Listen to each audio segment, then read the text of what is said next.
नमस्कार मित्रों, यदि धार्मिक स्थलों की बात करी जाए तो भारत एक ऐसा देश है जो कि धार्मिक स्थलों से भरा पड़ा है। भारत में कई ऐसे मंदिर हैं जो अपने आप में रहस्य है। भारत में एक ऐसा मंदिर भी है जिसके निर्माण का आज तक पता नहीं लगा। मंदिर निर्माण कब हुआ और किसने करवाया, यह आज तक रहस्य है। इस मंदिर पर मुगलों द्वारा इतनी बार आक्रमण किया जितना शायद ही किसी मंदिर पर आक्रमण हुआ होगा। यह मंदिर गुजरात प्रांत का सोमनाथ मंदिर है। यहाँ मौजूद शिवलिंग 12 ज्योतिर्लिंगों में से एक माना जाता है। तो आइए जानते हैं सोमनाथ मंदिर से जुड़े रहस्य और उसके इतिहास को। स्वागत है आपका डिवाइन वर्ल्ड में। यदि आप चैनल पर नए हैं तो सब्सक्राइब करें और बेल आइकन को ऑल पर सेट करें ताकि ऐसी ही वीडियो आप सबसे पहले देख पाएं। सोमनाथ मंदिर भारत के गुजरात प्रांत के काठियावाड़ क्षेत्र में समुद्र के किनारे बसा है। भगवान शिव को समर्पित इस मंदिर में मौजूद ज्योतिर्लिंग 12 ज्योतिर्लिंग में से पहला ज्योतिर्लिंग माना जाता है। इसकी स्थापना को लेकर कहा जाता है कि इस ज्योतिर्लिंग की स्थापना चंद्रदेव द्वारा की गई है, इसलिए इस ज्योतिर्लिंग का नाम सोमनाथ रखा गया, क्योंकि चंद्रदेव को सोम भी कहा जाता है। दरअसल सोमनाथ शिवलिंग को लेकर यह कथा प्रचलित है कि चंद्रमा दक्ष प्रजापति के दामाद थे।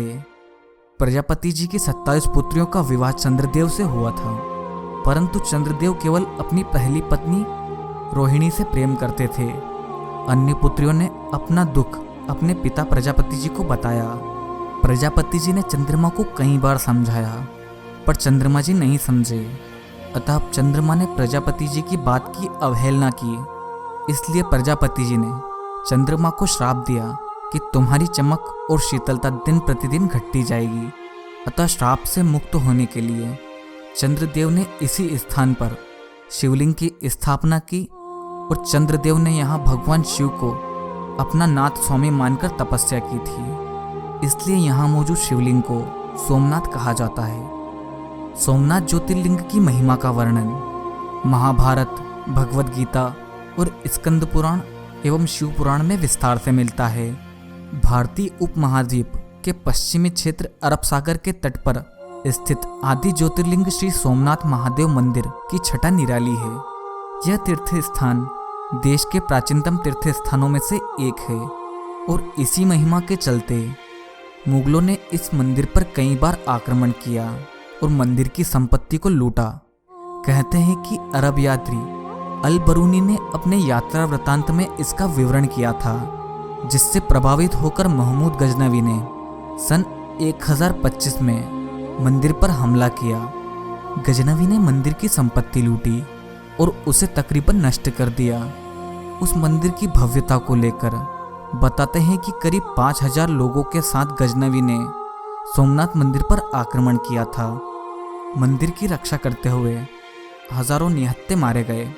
इसमें वो लोग थे जो या तो यहाँ पूजा करने आया करते थे या मंदिर के दर्शन का लाभ ले रहे थे, और कुछ वो लोग भी थे जो आसपास के गांव में रहते थे और मंदिर की रक्षा के लिए आगे बढ़े। हमले के बाद भी मंदिर का यश कम नहीं हुआ। इतिहास से मिले तथ्य बताते हैं कि गुजरात के राजा भीम और मालवा के राजा भोज ने मंदिर का फिर से निर्माण कराया। फिर सन 1297 में जब दिल्ली सल्तनत ने गुजरात पर कब्जा किया तो इस मंदिर ने एक बार फिर विनाश का सामना किया। सन 1297 में जब दिल्ली सल्तनत के सुल्तान अलाउद्दीन खिलजी के सेनापति नुसरत खां ने गुजरात पर हमला किया तो उसने सोमनाथ मंदिर को दोबारा तोड़ दिया और सारी धन संपदा लूट कर ले गया। इस तरह मंदिर के पुनर्निर्माण और आक्रमण का सिलसिला जारी रहा। मंदिर को मुगल शासक औरंगजेब की क्रूरता का सामना भी करना पड़ा। औरंगजेब ने उस वक्त सोमनाथ मंदिर को 2 बार तोड़ा। पहली बार सन 1665 में मंदिर तोड़वाने के बाद जब औरंगजेब ने देखा कि हिंदू मंदिर उस स्थान पर अब भी पूजा अर्चना करते हैं तो उसने वहां एक सेना की टुकड़ी भेजकर लूटपाट और कत्लेआम करवाया। इस समय जो मंदिर खड़ा है उसे भारत के गृह मंत्री सरदार वल्लभ भाई पटेल द्वारा बनवाया गया। भारत की आज़ादी के बाद सरदार वल्लभ भाई पटेल ने मंदिर निर्माण का संकल्प लिया। उनके संकल्प के बाद 1950 में मंदिर का पुनर्निर्माण हुआ। 6 बार टूटने के बाद 7वीं बार इस मंदिर को कैलाश महामेरु प्रसाद शैली से बनवाया गया और 1 दिसंबर 1995 को भारत के राष्ट्रपति शंकर दयाल शर्मा ने इसे राष्ट्र को समर्पित किया। मंदिर की भव्यता और आस्था अद्वितीय है। यह मंदिर गर्भगृह, सभा मंडप और नृत्य मंडप ऐसे 3 प्रमुख भागों में विभाजित है। इसका शिखर 150 फीट ऊंचा है। इसके शिखर पर स्थित कलश का भार लगभग 10 टन है और इसकी ध्वजा की ऊंचाई लगभग 27 फुट है। मंदिर के दक्षिण में समुद्र के किनारे एक स्तंभ है जिसे बाण स्तंभ के नाम से जाना जाता है।